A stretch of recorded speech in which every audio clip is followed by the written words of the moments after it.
Please help! It has been raining for several days and more rain is predicted. I'm not kidding guys, the weather in Brazil in summer can mean rain for several days non-stop. And this is not without consequences. During my stay in Brazil, in fact, the media reported some disasters. On 15 February 2022, intense rainfall in Petrópolis, Rio de Janeiro, Brazil, caused mudslides and flooding that destroyed parts of the city. At least 231 people died in the disaster. Rest in peace to the 231 people who lost their lives. Mudslides and flooding are made worse by deforestation too. Trees and plants hold the soil together, but when the forest is removed, nothing can prevent the soil from washing away when it rains. So what do we do during these cold fronts? Well, you see, my time in Brazil was limited and I didn't want to waste too much time, but there's not much you can do when it rains so much. I tried to make it into entertainment. Let me show you.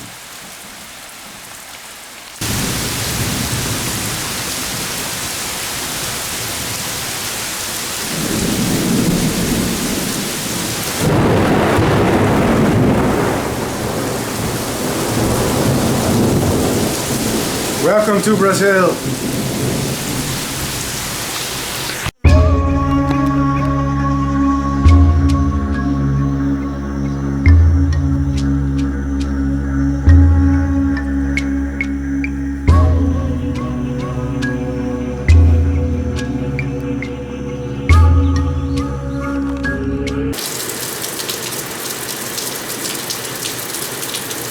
What to do when it's raining non-stop. Tip number 1. Moth trapping. Ladies and gentlemen, we've seen and done a lot of things over the past few days. I did trips in the field, showed you some of the most colorful birds, some of the coolest tropical butterflies. But for now the fun has calmed down. That's because it's been raining for 24 hours and the prediction is going to continue raining for the next 3 days. So that means for 4 days I'm just going to be indoors. I'm going to be sitting here because there's nothing I can do. It's raining, raining, raining, raining, raining and raining. Now I'm not going to sit here and complain about it because I am in a rain forest. So who knew that if you're in a rainforest it can rain? But it's not like I can go outdoors every day and just find cool butterflies. I certainly can a lot of days, but not every day. Sometimes it's just raining for multiple days on end. And so heavily there's not much you can do outdoors. But I did find one clever way to pass the time. Let me show you. By the way, this is some of my equipment to study moths. I came here to the rainforest to study and research the local moth species. Here's some of my photography setup. On this board I usually photograph the insects. I measure them, collect all the data, put it in my laptop. But what I really have here in the back is interesting.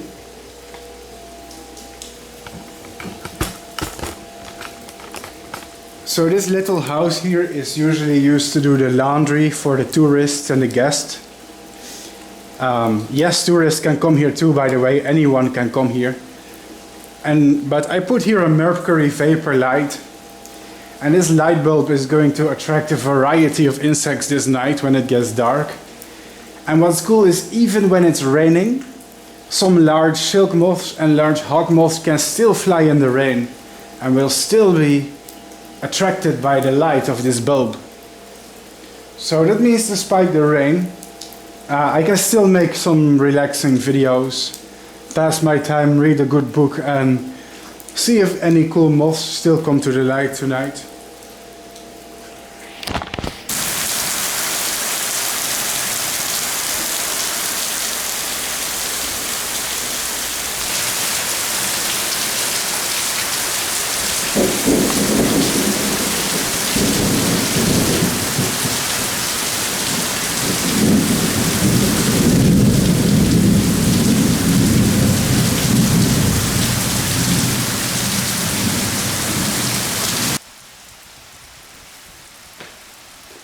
So turn it alert. I just saw something big fly out of my window.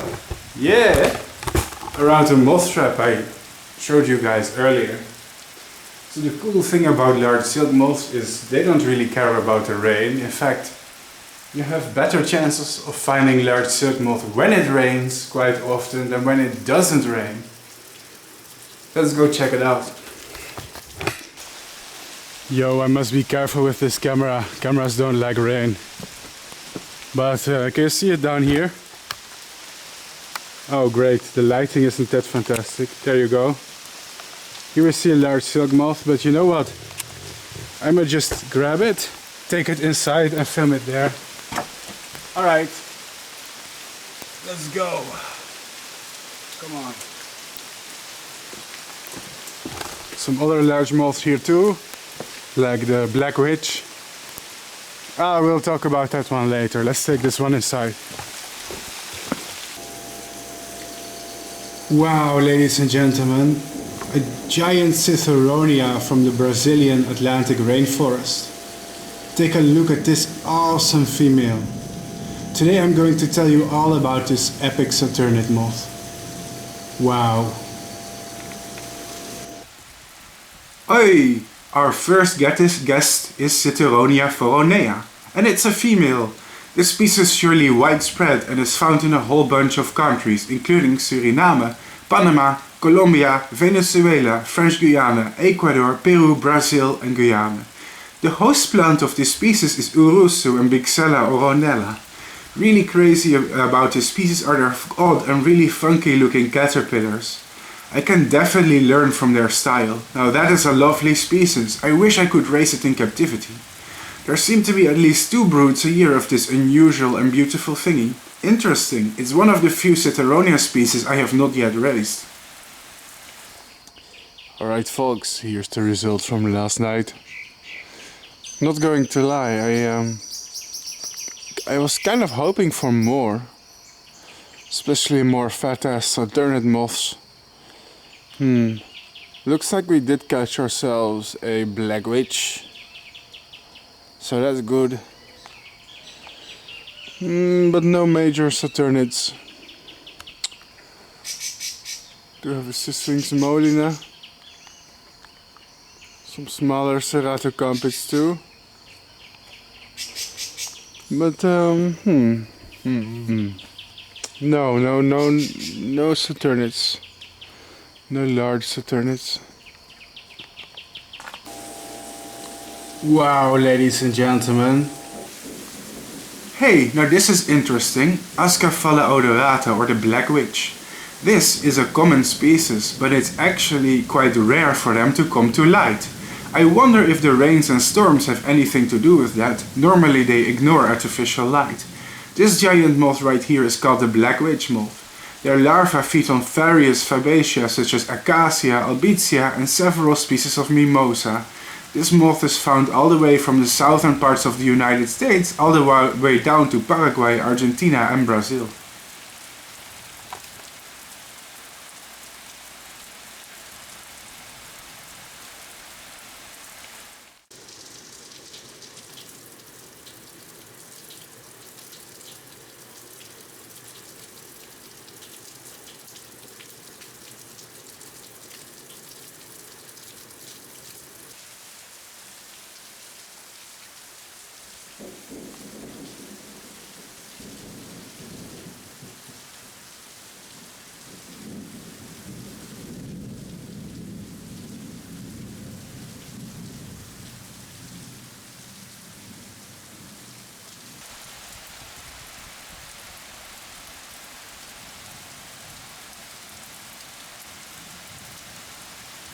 Hey, this is a rare hawk moth. It turns out I found a rarely seen hawk moth during the thunderstorms. This is Neogene dineus, a cute and small species of hawk moth. It is found in Brazil. I also gave this species its own episode on YouTube if you want to learn more about it.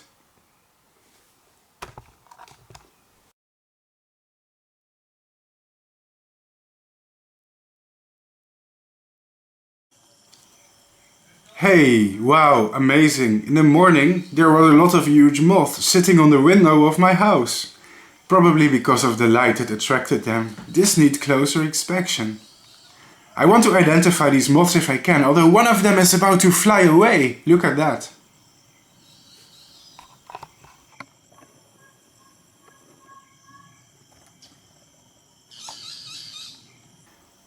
Damn you, birds! Did that just really happen? Yes, it did. Rewind it if it happened too fast for you. I didn't expect it either. The predators in Brazil are relentless. The moth didn't last more than a few seconds. Meet the boat-billed flycatcher or Megarynchus pituanga. These birds are the worst nightmare of any flying insect.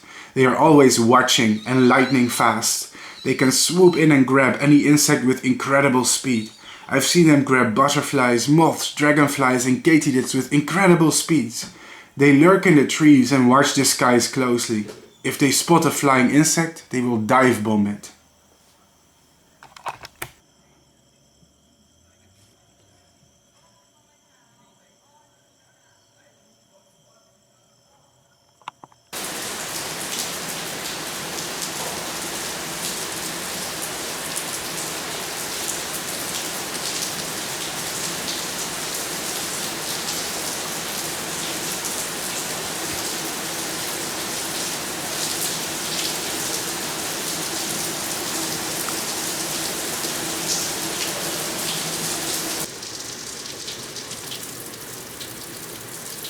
Tip number 2. Read a book or browse on your smartphone.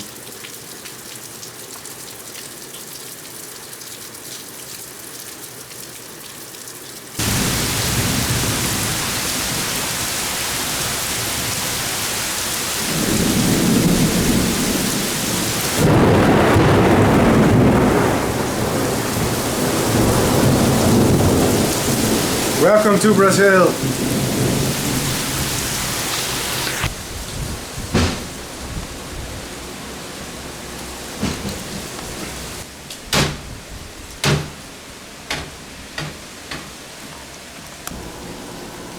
What? You're sitting here and reading a book? Some people will say, Bart, you're crazy. You came all the way to Brazil, to a tropical rainforest, to read a book in your room? Don't you have amazing wildlife outside to film every day? The answer is yes. But the problem is the climate. You see, this is a tropical rainforest. And this area has the world record for the most lightning, thunder and storms of any place in the world. And occasionally you get storms so bad that you cannot do anything. Rain for days is possible here. You get sunny days, warm days, but also rainy and stormy days. Like right now.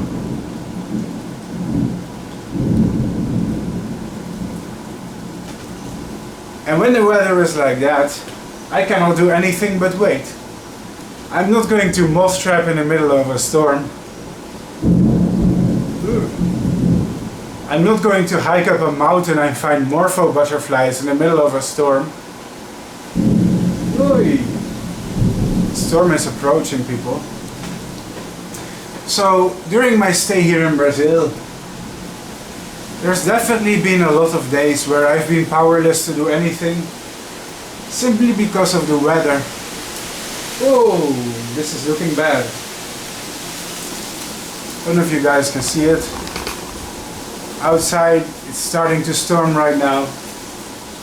Today is one of those days that the weather is not suitable to do anything. And I'm just gonna stay indoors, really.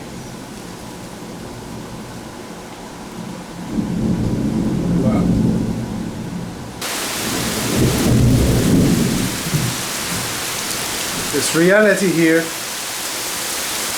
Just chilling and reading the news on my phone.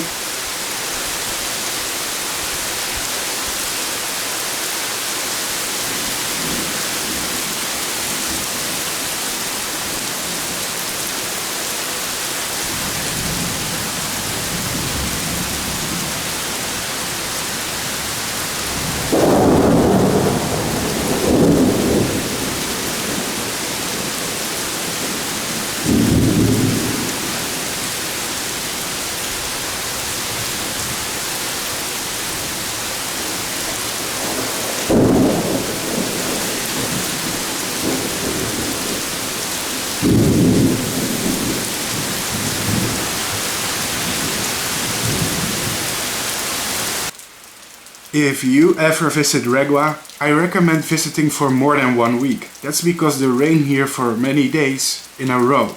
Imagine coming here for a week and having rain for 5 days. This is actually possible if you have bad luck. I've heard stories of tourists that came here for 1 week all the way from the USA and they had rain for a whole week. In fact, if you visit REGUA in summer, there will probably an equal amount of time of rainy days and sunny days. Just being honest.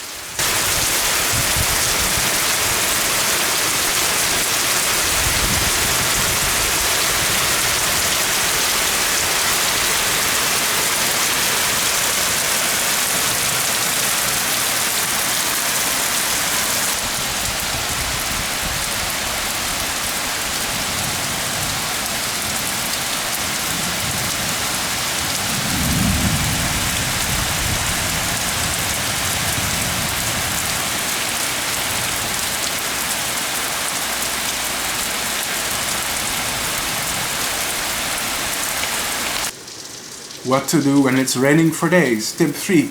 Process your data. I collected some data on the insects in Brazil and also video footage that has to be processed and sorted. That's what I do on rainy days. Is entomology a lonely job? Not always, but it can be. A lot of the work that I'm doing here is also transferring files at night to my laptop.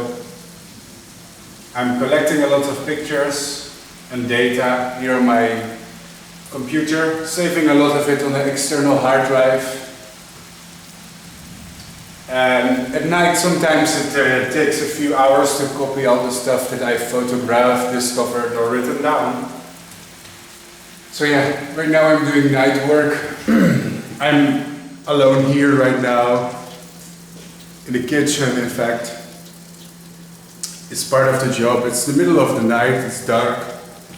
So some of my days I just spend transferring files and data on my computer, I suppose. It's part of the job, right? Computer work is always part of the job. It's not always having fun with butterflies and insects. It's also digital work a lot of the time. Bart Coppens using a gas furnace? Yeah, it's true. Entomologists have to eat too at night. I have no clue how this works. This is probably a good way for me to set myself on fire. Well, that worked. Huh. Told you. Oh no, I extinguished the fire. I hate myself sometimes. This is the quality content that you're subscribed for, of course, only on the Bart Coppens YouTube channel, eh? Oh god. I hate these things. Let's turn it down. No, okay. That's good enough. So what is Bart eating at night when he's doing entomology work? Well, basically have some soup here, yo. Just gonna warm it up. I know. This is such epic content, huh? Bart making soup. Wow. It really makes you wanna subscribe to me. What the hell did I just do? Why am I pushing these buttons? Maybe I shouldn't. Maybe I should keep my hands off them. Yeah. Now I get what some of you guys may be saying. Where? I don't want to see Bart Coppens make soup at night. I subscribe to see insects. I'm not... Oh, I spilled soup.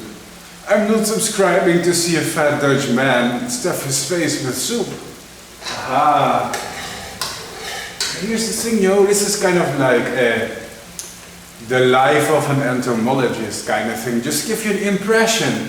What does a day in my life look like when I'm studying moths in Brazil? So this is a little bit related to insects. You can see what does my day look like. It's not always epic insect, oh, sometimes it's just computer work at night and feeding myself. And sometimes it's a bit lonely. I'm alone here right now. I only have you guys, you're my only friend this night. I'm just alone working with the insects. I think it's ready. It's like beef, potato. I'm sure there's more in it. Tomato. There you go. I think there's even cassava in it. Let's turn the fire off, otherwise soup is gonna burn. So yeah, oh my god, I don't know how this thing works. This is what a life a biologist can look like. Just a lot of night work, you know. If you want to do biology in other countries, you want to travel, look at tropical insects, you have to get used to these nights as well. Sometimes you'll be alone. Now, do I mind being alone? I don't think so. It can be therapeutic, you know, to be away from everything and anything.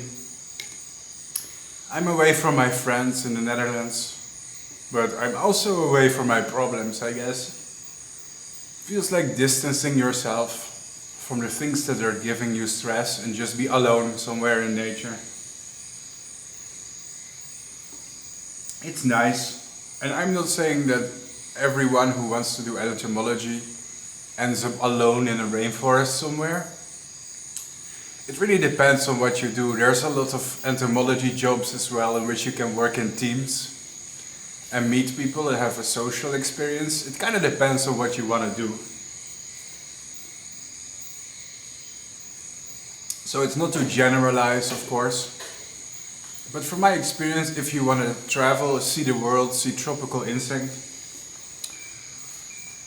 you have to get used to a certain degree of, I guess, isolation, or just adapting to new environments where you don't know anyone yet.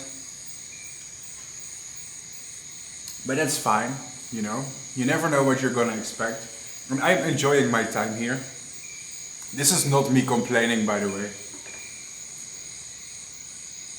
I'm definitely not complaining. I love it. I love that I'm able to do this.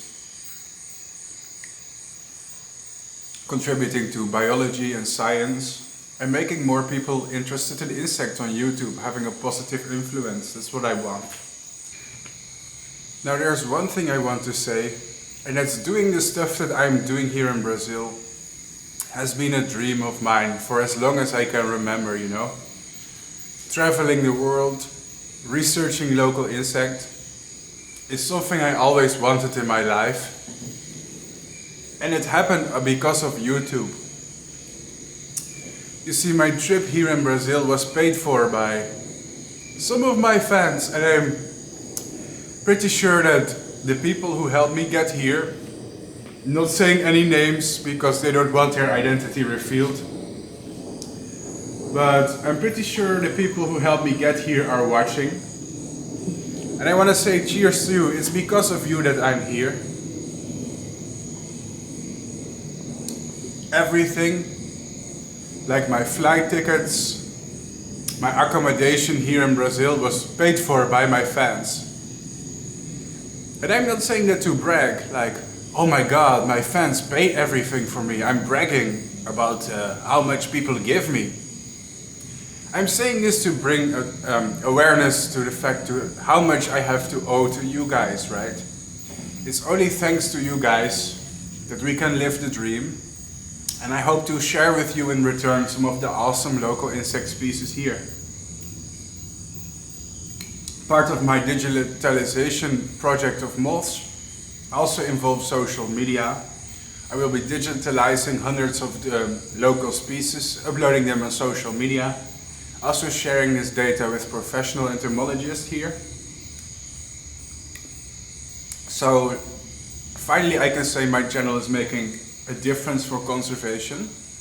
It's making a difference for insects. It's making a difference for the rainforest. And it's making me very grateful for you guys, you know. Without you guys, I would not be here in Brazil. It's my fans who brought me here. It's my fans who paid for everything.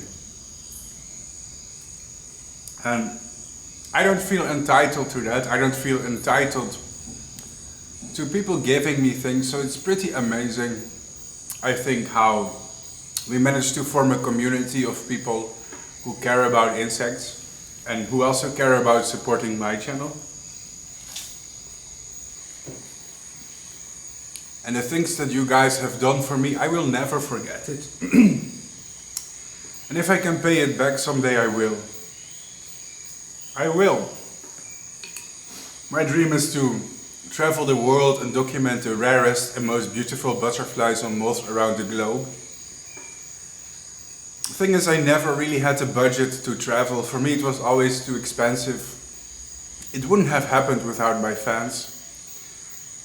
I think there's a lot of butterflies and moths in the world that deserve to be digitalized and documented on YouTube. It will make people care about these species and see their beauty and diversity. And it will inspire more people to study entomology. And this is what I really want. I want my channel to be like a good example. I want to get people interested in insects. I want people to care about the most important animals in the world, who form the first level of the food chain, you know. Without insects, most terrestrial ecosystems would collapse. Like insects pollinate our plants, you know. 85% of the plants on Earth are angiosperms who are pollinated by insects. And they get so little attention, you know. That's so crazy to think about, like something so important as insect is so unpopular. How is it possible? I don't understand. And this is where my channel wants to make a difference. There's a lot of smart children in the world who don't know what they want to be when they grow up. Maybe they want to be an astronaut or a fireman, but I'm pretty sure they don't consider the option of doing entomology. So maybe I'm giving them that option on YouTube. I hope to make all of you think about what do I want to do later in life? How can I make a difference for the environment and for insects, you know? And let's hope that it's working. I like to imagine it helps, you know? I think documenting creatures on social media is important. Social media is not always exactly scientific, but its value is hard to quantify, but I think its value is definitely there, you know. And the massive public outreach it gives us, the way we connect to people around the world. And now people around the world can click on my channel and see the world's most beautiful insects, some of which need help, some of which are threatened, some of which I'm trying to study and research. And maybe it will inspire people to see the good side of entomology, to see the beauty and complexity of insects, you know. I'm trying to brainwash people. This is a propaganda channel and I want to brainwash you. I want to brainwash you about how beautiful and important insects really are. And I hope I managed to convince you.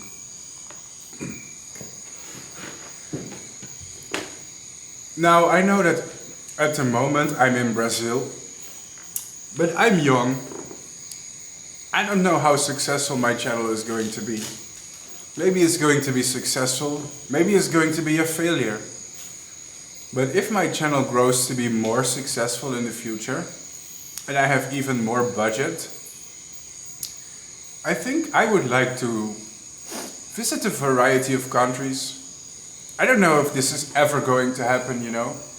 My channel is demonetized and I always have to try very hard to monetize it, to do big things like this. So I'm glad I received some help. But I think around the world I can name so many rare, endangered or threatened butterflies and moths, of which no videos or even pictures exist, you know. And it's a documentation that's to me also very important. I think it's lacking. I think there's not enough good documentation of Lepidopterans across the world. And I hope to be the person to fix that problem. And if my channel grows bigger, if these Brazil videos become popular maybe and they get more subscribers, which I hope it will happen, then I will use my popularity and my growing budget to travel to more places in the world and hopefully show you the most beautiful insects that we can see here, really. There are so many places that are hardly explored. Think about Papua New Guinea, Australia. What about tropical Africa? Imagine the butterflies there. Or the Amazon, the Andes, Peru, you know, there are so many places where there's hundreds or thousands of species of which there's simply no good footage. How are people supposed to care about the protection of these animals if we don't know what they look like? If we don't even know these species exist in the first place? It's kind of a shame, you know? So that's where my entomology work comes in. Not many people care about insects, so it's very hard to make insects popular on social media, you know? Social media is a very new and a very hip platform used by young people. And to compete, you know, with things like gaming that are more popular, with something like insects, it's difficult, you know? There's a lot of competition. You have to make the insects hip somehow. That's difficult, you know? Having an insect channel is difficult, it's hard work, because you're trying to make something popular that's really unpopular, you know? It's like having a business for a service that not many people need. So you're trying hard to be successful at it, you know? I think I'm managing.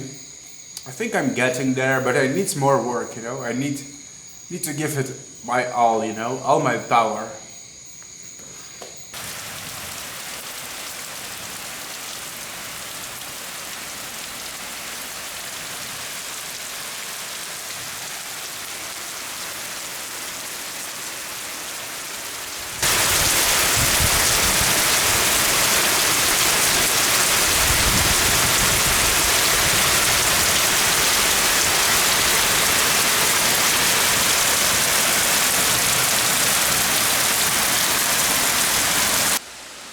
Why am I showing you this and what is the point of this video?